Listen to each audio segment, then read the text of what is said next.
Abra comigo na primeira carta de Paulo a Timóteo, no capítulo 6. Nesta manhã, nós vamos concluir esta carta. E a partir do domingo que vem, iremos iniciar, vamos caminhar, na verdade, vamos iniciar a segunda carta de Paulo a Timóteo. Primeira carta de Paulo a Timóteo, capítulo 6, a partir do versículo 17 até o versículo 21, assim diz a palavra do Senhor. Exorte os ricos deste mundo a que não sejam orgulhosos, nem depositem a sua esperança na instabilidade da riqueza, mas em Deus, que tudo nos proporciona ricamente para o nosso prazer.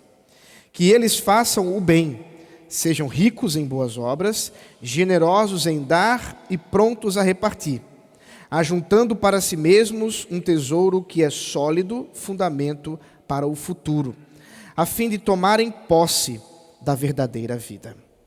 E você, ó Timóteo, guarde o que lhe foi confiado, evitando os falatórios inúteis e profanos, e as contradições daquilo que falsamente chamam de conhecimento. Pois alguns, professando, se desviaram da fé. A graça esteja com vocês. Vamos orar mais uma vez. Senhor, louvado e bendito seja o teu santo nome, ó Pai. E diante da tua palavra, com a sabedoria que o Senhor revela, podemos nessa manhã aprender mais de ti, de nós mesmos e de como podemos te agradar. Que o Senhor nos abençoe, iluminando-nos para compreender as tuas sagradas letras. E assim também vivamos segundo a tua palavra, guiados pelo Espírito Santo de Deus. Em nome de Jesus Cristo. Amém. Meus irmãos, em 16 de março de 1990, os olhos de todo o Brasil estavam voltados para a ministra Zélia Cardoso, que estava para anunciar o recém-eleito governo e plano econômico do então presidente Fernando Collor de Mello. Jornais da época relataram coisas como a declaração de Fernando Collor, que dizia: não temos mais alternativas, o Brasil não aceita mais derrotas. Agora é vencer ou vencer, que Deus nos ajude. O novo pacote econômico, batizado de Brasil Novo e popularizado como Plano Collor, incluía, entre outras medidas de estabilização, a troca da moeda, a criação de um imposto sobre operações financeiras, o congelamento de preços e salários por 45 dias, o aumento das tarifas de serviços públicos, a extinção de 24 empresas estatais e a demissão de 81 mil funcionários públicos. No entanto, não há medida que foi mais amarga ao brasileiro, à época, os 149 milhões de brasileiros, ou mais, que dizia que a partir de então as cadernetas de poupança estariam bloqueadas. O dinheiro aplicado nas cadernetas de poupança não era um dinheiro qualquer. Para muitos era a motivação para se viver, o meio para se atingir um sonho ou a esperança de cura para uma doença grave. Era a garantia de uma velhice digna ou a chance de ajudar um ente querido em dificuldade, como afirmou a jornalista e historiadora Francine Lorenzo Andozia.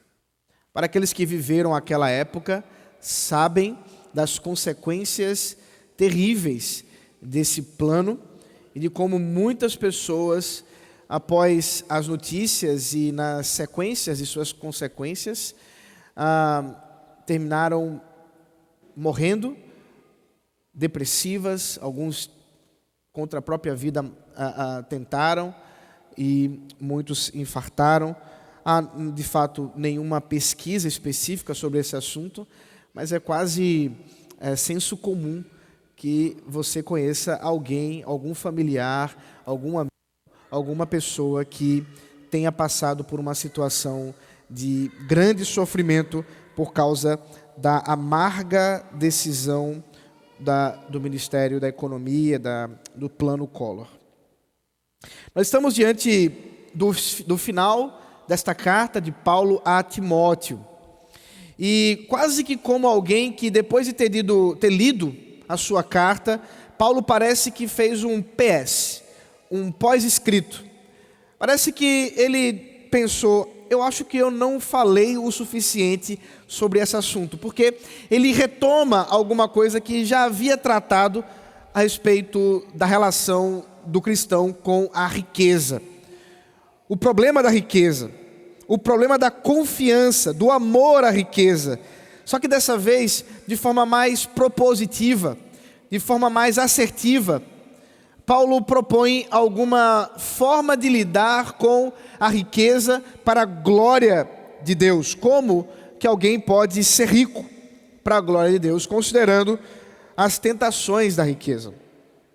Paulo deseja também imprimir em Timóteo e na igreja o verdadeiro valor do Evangelho de Jesus Cristo, onde ali devemos depositar e guardar toda a nossa esperança. A grande pergunta dessa manhã é: onde está o seu tesouro? Onde está o seu tesouro? Primeiramente, versículo 17 nos fala do grande investimento. Veja comigo o texto mais uma vez.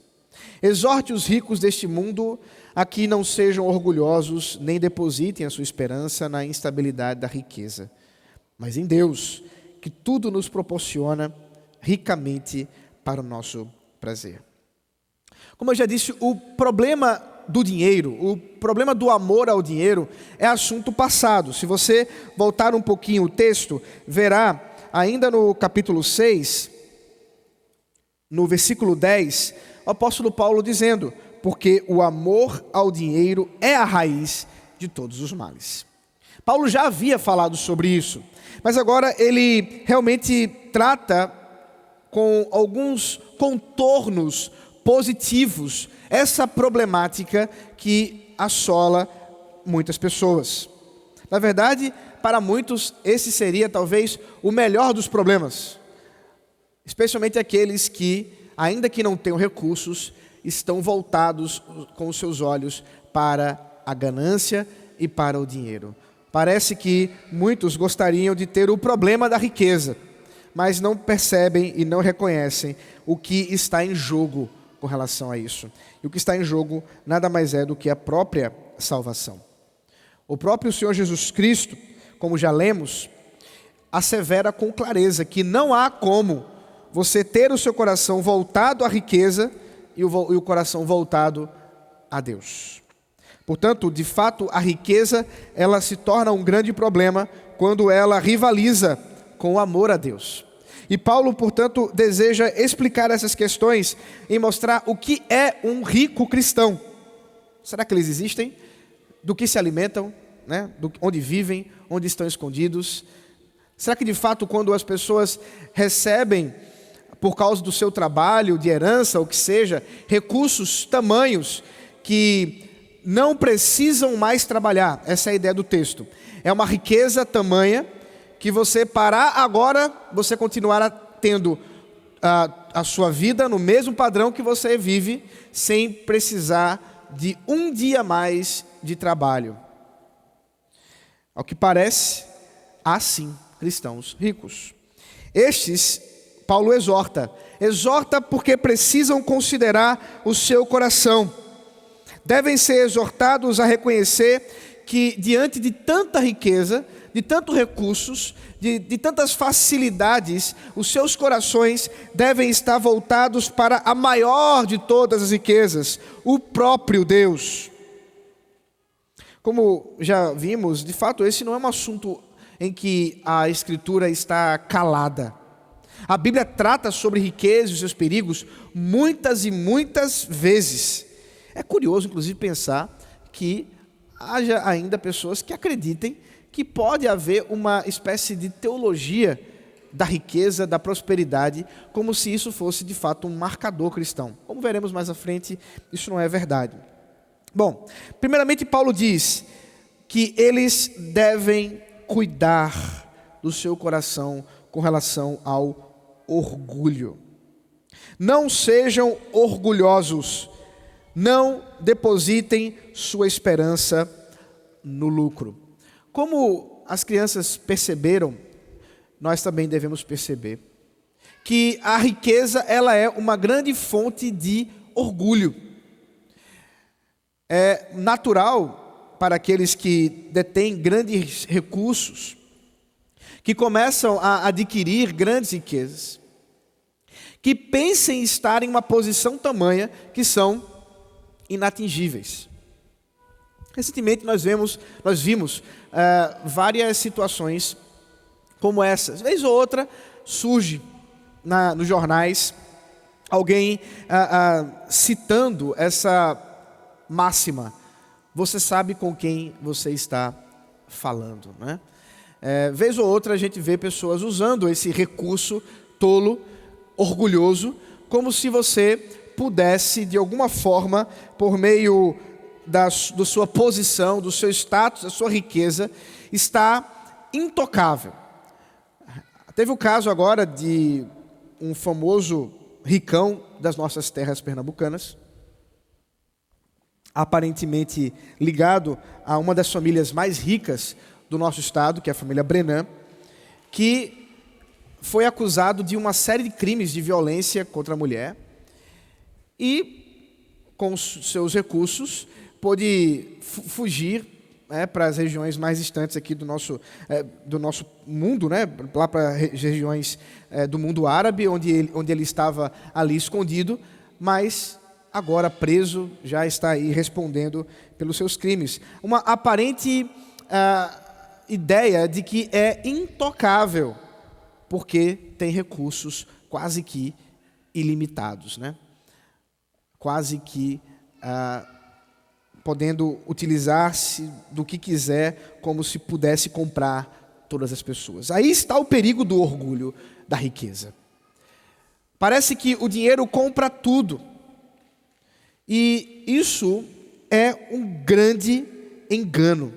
Como vimos com relação à própria história recente do nosso país, e se nós olharmos para a história dos grandes ricos da humanidade, nós veremos que isso se repetiu muitas e muitas vezes. Um dos comentaristas que eu usei para me preparar para o sermão de hoje, comenta a história dos 9 homens mais ricos do mundo em 1923. E todos morreram pobres. Depois do crash da Bolsa de Valores de Nova York, em 1929, uma série de empresas, grandes empresas, quebraram e isso trouxe grande frustração. E há relatos realmente de muitos grandes empresários, homens da elite americana, que se lançaram das janelas de seus arranha-céus porque não tinham mais esperança. A riqueza traz consigo o orgulho, mas ela também é uma grande fonte de frustração. O que Paulo diz a Timóteo é que, uma vez que a esperança esteja depositada na riqueza, você vai ter o engano de uma estabilidade, que Paulo diz ser, na verdade, uma instabilidade. Uma instabilidade. A gente não pode cair na tolice de acreditar em uma espécie de estabilidade financeira. Às vezes eu me rio comigo mesmo, né? Quando estou conversando com alguns jovens casais de namorados, que quando são questionados sobre o porquê não casaram ainda, dizem: não, a gente está esperando alguma estabilidade financeira para então casarmos. A minha risada é verificar o quanto que há de tolice nisso.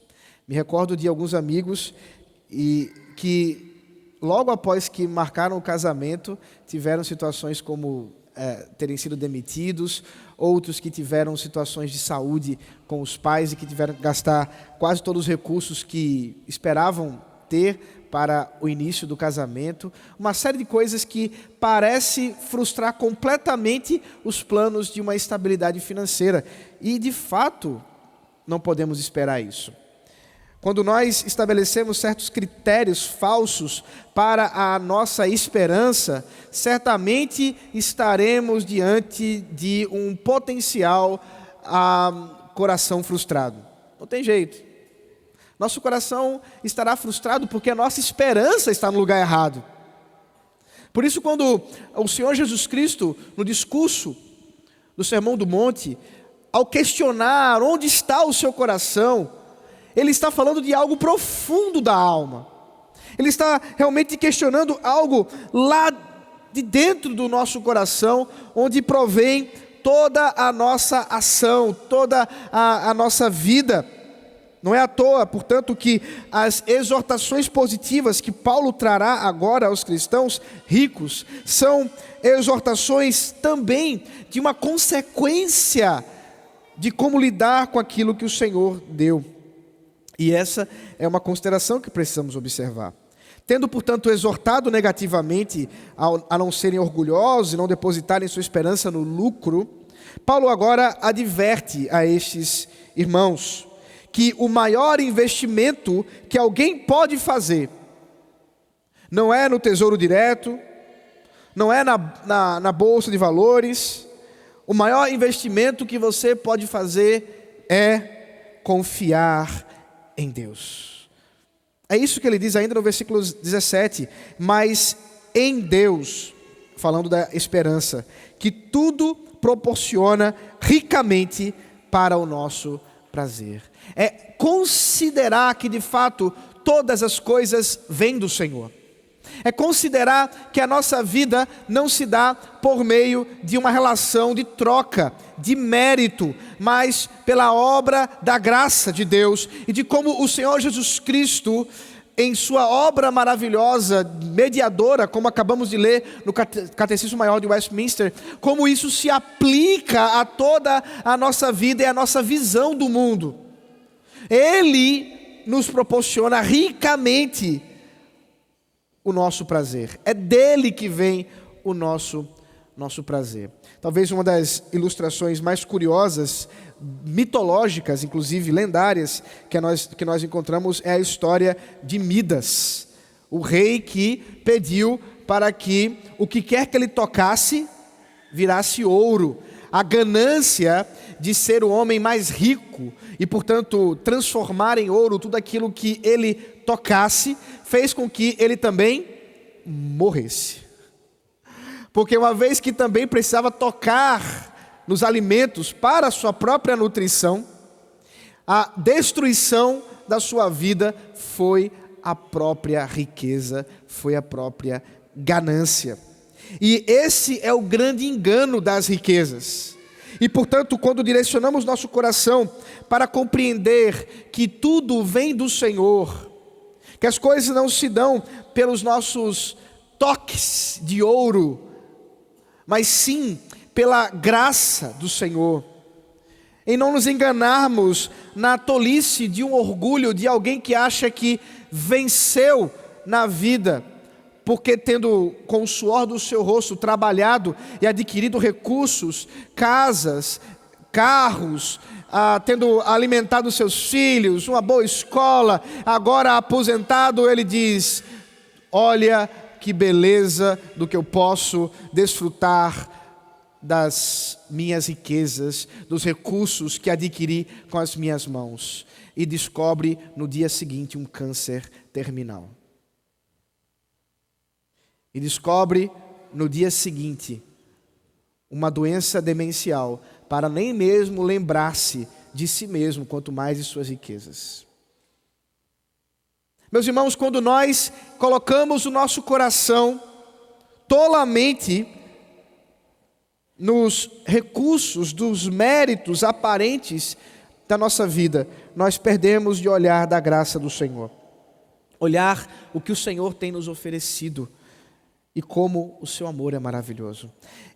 E é por meio desse olhar, da graça do Senhor, que podemos agora aplicar as exortações de Paulo em questões práticas. Versículo 18: que eles façam o bem, sejam ricos em boas obras, generosos em dar e prontos a repartir.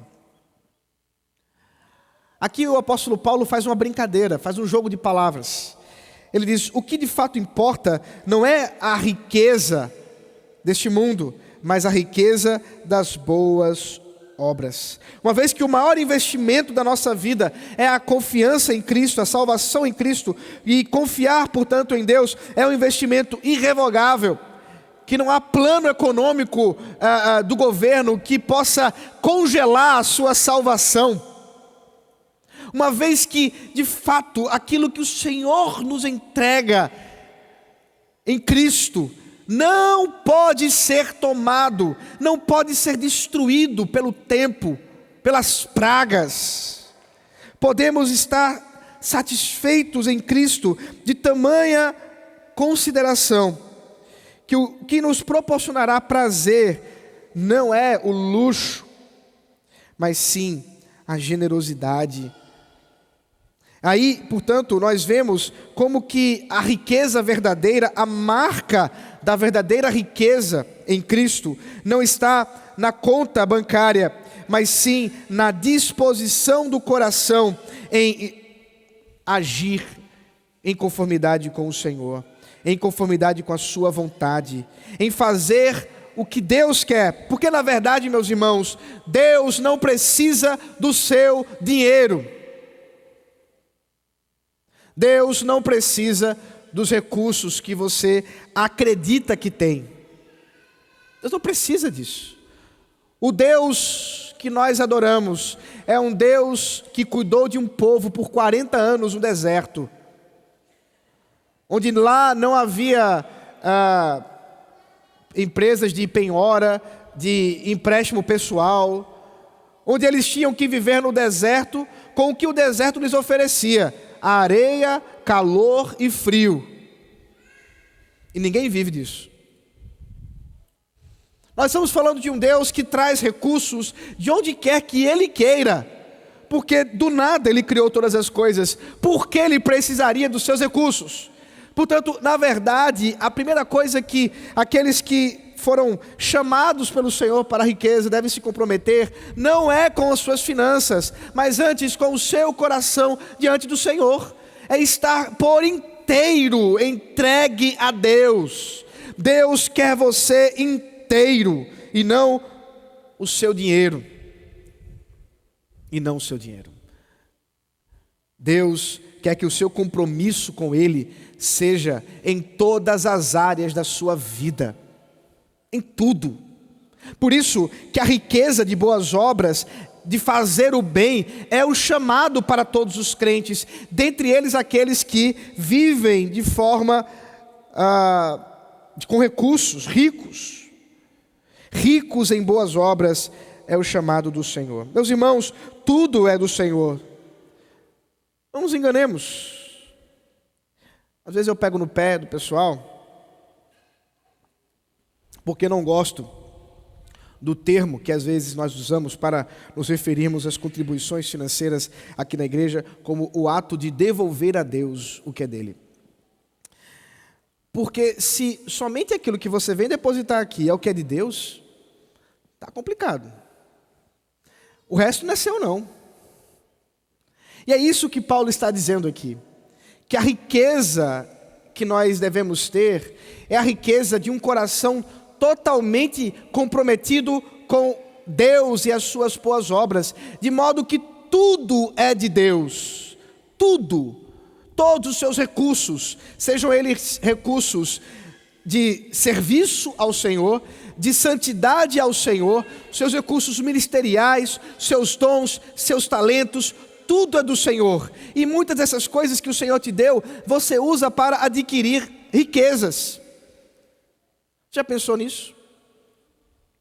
Que a sua capacidade, por exemplo, de conversar com pessoas, a sua facilidade de convencer pessoas para a venda de um produto veio do Senhor? Que você só é um bom vendedor porque Deus lhe deu essa capacidade? E que você dedica a sua vida a vender produtos os mais variados, mas deixou de dedicar a capacidade que o Senhor mesmo te deu para pregar o Evangelho?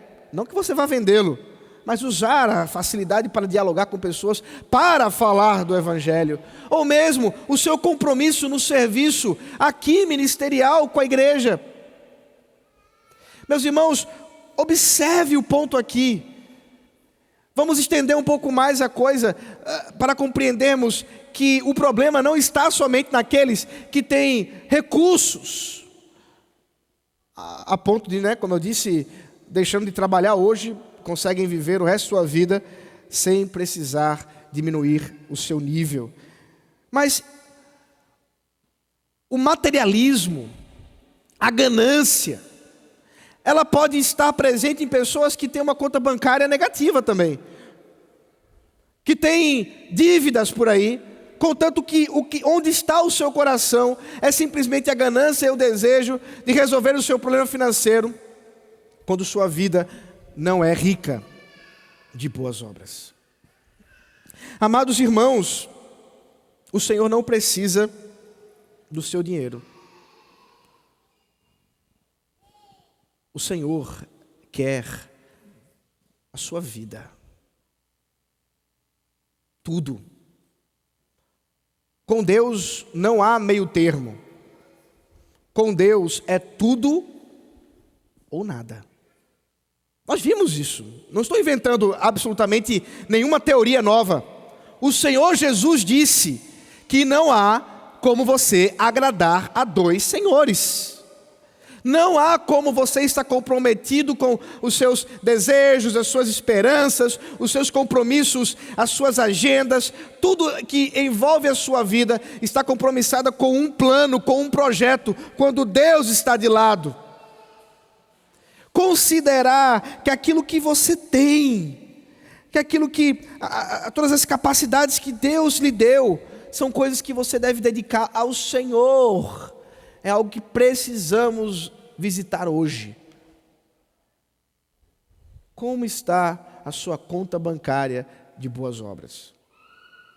Como está? O Senhor nos chama a sermos ricos em boas obras.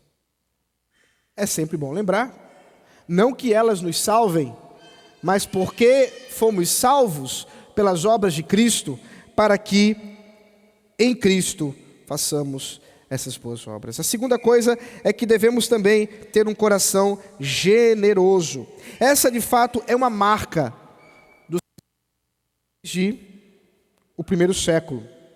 Essa é uma marca dos cristãos desde o primeiro século.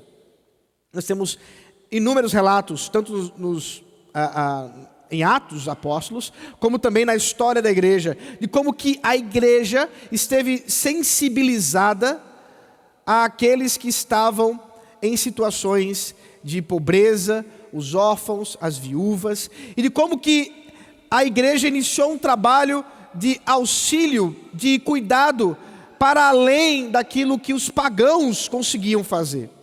E isso constrangia muitas vezes os gentios, que olhavam para os participantes da vida cristã e viam que muitos deles depositavam seus recursos nos cuidados com pessoas que eram simplesmente marginalizadas, pessoas que não tinham valor algum para aquela sociedade, escravos, mulheres que tinham sido repudiadas, abandonadas, mulheres viúvas que tinham perdido tudo juntamente com seu marido, os órfãos.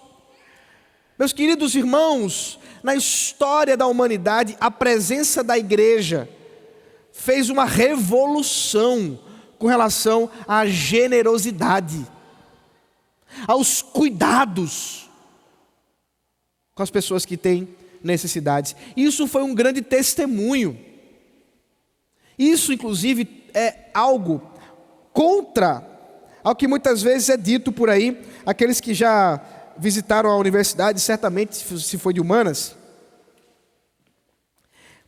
em sua cadeira de sociologia, introdução à sociologia, devem ter lido, ou pelo menos visto um resuminho, do famoso livro de Max Weber, A Ética Protestante e o Espírito do Capitalismo. E às vezes, a gente cai no conto do vigário. A gente cai na conversa fiada de uma interpretação equivocada da história da igreja, como é o caso de Max Weber. Weber diz, e muitas vezes isso é ressoado pelos professores de sociologia, que a marca da eleição de Deus na visão puritana era a riqueza. Nunca foi. Nunca foi. Weber, se você ler o livro, não exatamente diz isso. Isso é muito mais reverberado pelos manuais do que pelo que Weber disse. Mas, considerando as duas coisas aqui, eu não vou me deter nisso, porque senão é de sociologia. Mas o ponto é, veja bem, que a marca da igreja com relação às riquezas sempre foi a generosidade. Sempre. Nunca foi o ato de ser rico, o ato de poupar, mas sim o ato de doar.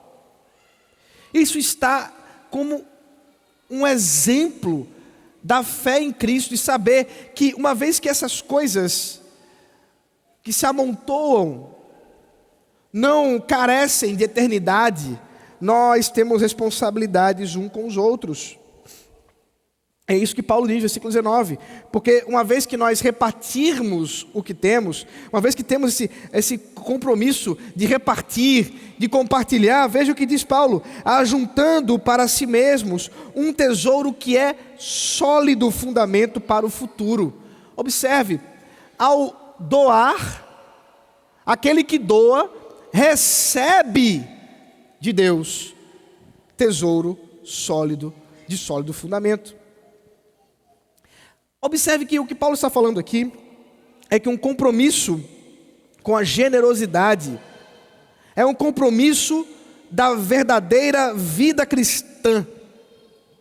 E meus irmãos, generosidade, ela não precisa que você apenas tenha daquilo que sobra, né? Generosidade tem a ver com um compromisso de cuidado mediante aquilo que você tem hoje. Generosidade pode ser ter um pão e dividi-lo para comer com 2 pessoas. Generosidade pode ser ter um recurso maior e poder oferecer àqueles que precisam. Pode ser pagar a faculdade de um jovem que não tem recursos para pagar essa faculdade e poder investir na vida daquele jovem e ele poder então adquirir meios para ele mesmo também estudar e se sustentar. Generosidade pode envolver um compromisso de cuidar de um viúvo, de uma viúva. Generosidade pode envolver uma diversidade de coisas. Mas o ponto é, a generosidade é uma marca cristã daqueles que têm o seu coração entregue totalmente ao Senhor. O texto continua e agora Paulo conclui a sua carta direcionando-se mais diretamente a Timóteo, o seu amado irmão, amigo e discípulo, onde conclui falando do que é o maior depósito da vida.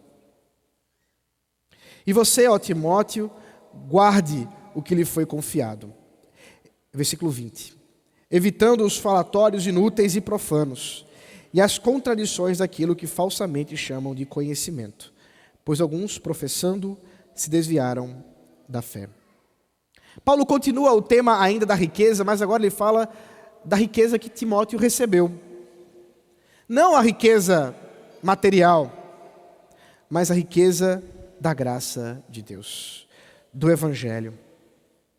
E nós temos o chamado, juntamente com Timóteo, para guardarmos bem o verdadeiro tesouro que nos foi oferecido, o Evangelho.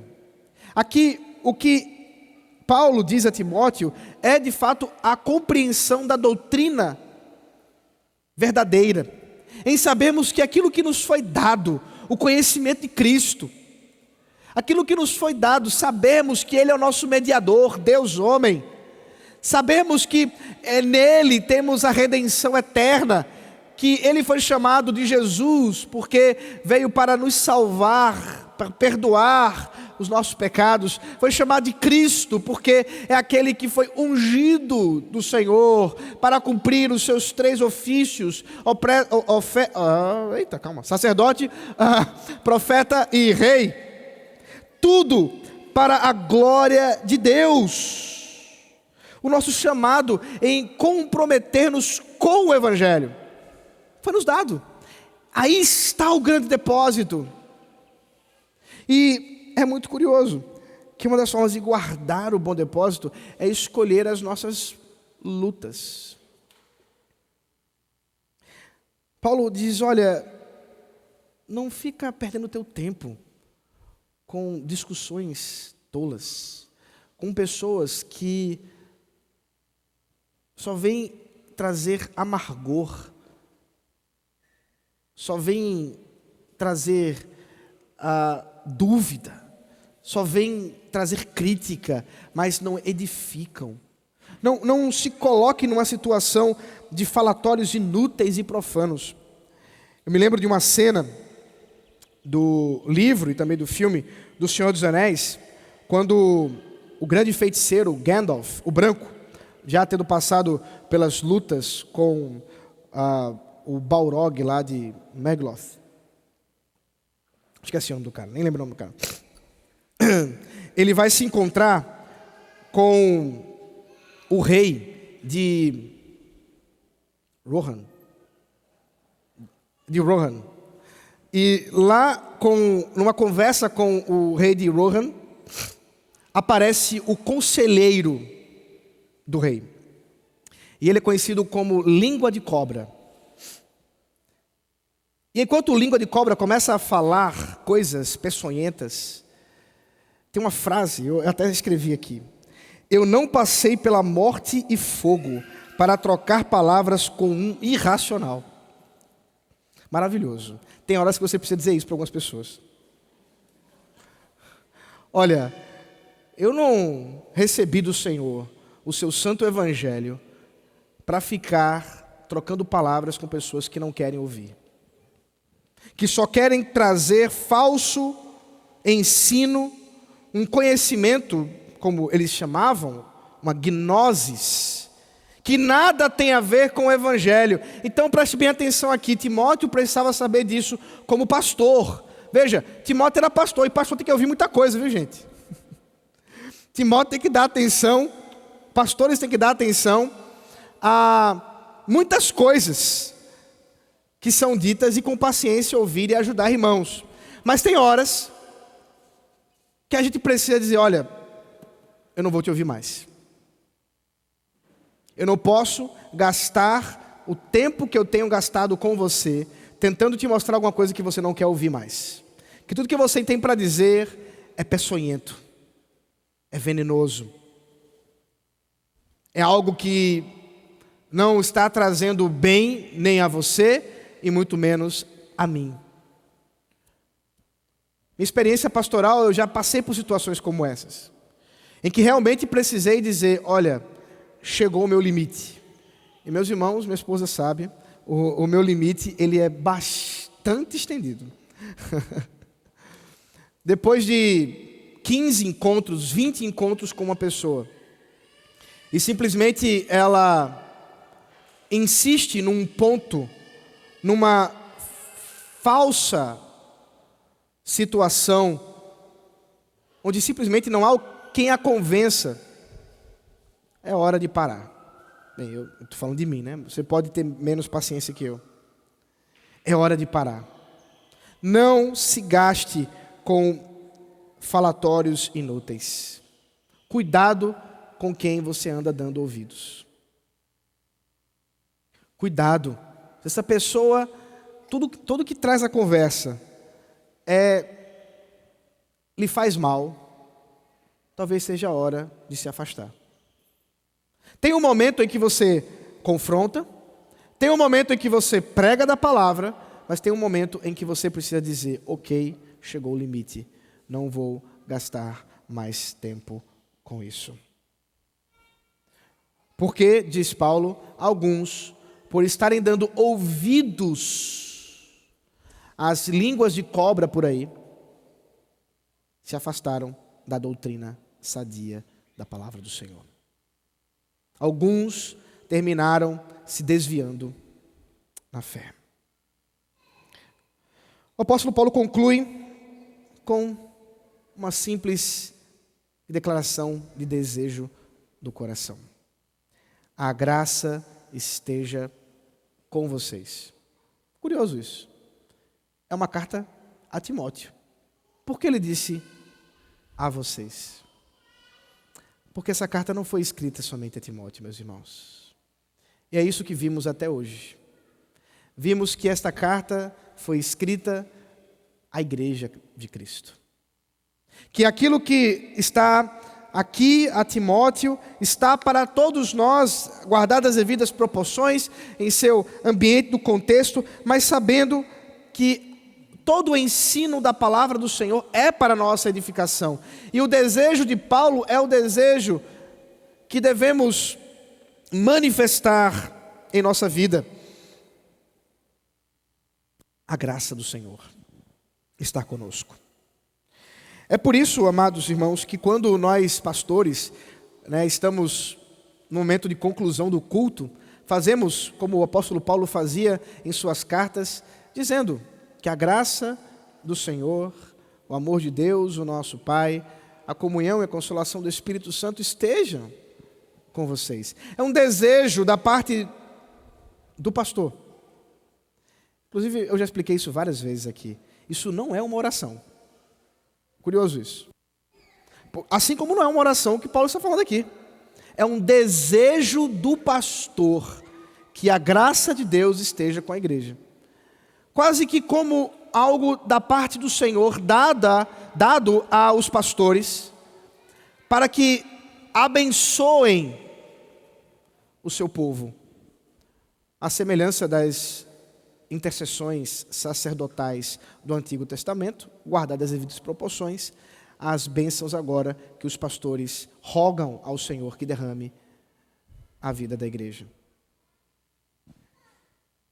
A bênção apostólica de Paulo, a bênção apostólica do desejo pastoral, de uma tradição, nada mais é do que algo que não pode ser esquecido, que deve estar presente em nossos corações em todo momento, que vivemos pela graça de Deus. Nossa vida não é uma vida estabelecida pelo mérito das nossas obras, mas pela graça do Senhor. Onde está o seu tesouro? Mais uma vez eu te pergunto. Onde está o teu tesouro? O materialismo e outros ismos da nossa vida terminam nos causando falsas esperanças e frustrações. Mas o coração voltado para a graça do Senhor estabelece o verdadeiro lugar onde o nosso coração deve estar. Verifique seu coração hoje, seus planos, seus projetos para o ano que vem, para o final do ano. Onde está o seu coração? Onde está o seu tesouro? Onde está o seu tesouro? Se ele não estiver se seus planos não estiverem em concordância com o tesouro do Evangelho, é hora de revisar, é hora de ajustar, é hora de, com arrependimento em Cristo, voltar-se para o verdadeiro tesouro, o verdadeiro investimento em Deus. Se o Senhor tem te dado uma condição financeira boa, se o Senhor tem te dado alguma paz nessa área das finanças, glorifique a Deus com isso. Lembre-se do seu chamado de entregar-se completamente ao Senhor. Eu me recordo de uma vez conversando com um pastor que falava que numa igreja, de uma região, de um bairro muito rico nos Estados Unidos, a riqueza dos membros era tamanha que o conselho decidiu que os irmãos não contribuíssem com suas finanças mais do que 5%. O conselho não conseguia dar conta dos recursos que eram adquiridos por meio do dízimo, 10%, dos membros daquela igreja. Então, eles disseram, olha, vamos fazer o seguinte, vamos combinar que a gente vai administrar 5% daquilo que vocês têm aqui depositado, o resto vocês vão com generosidade fazer outras coisas de forma individual. Mas enquanto conselho, nós não damos conta.